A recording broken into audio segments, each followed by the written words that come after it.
Oi pessoal, já vim dar um aviso que aquela novela acabou, que eu vou entrar com outro projeto. Então, por que essa novela acabou?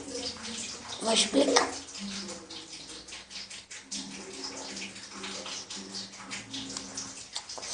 Eu comprei alguns brinquedos novos que logo fazeriam um evento.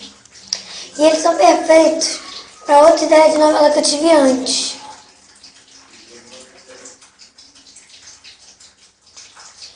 Então eu vou fazer isso. Agora, se você queria que essa novela continuasse, você coloca que queria que continuasse. Agora, se não, você coloca não. Eu vou de acordo com os comentários. Mas essa novela nova vai acontecer de qualquer jeito, tá, gente? Tchau, beijos. Ai, gente, sei que é meio chato ficar fazendo propaganda dos canais, mas entra lá na Boca Preta, é um canal maravilhoso, eu adoro.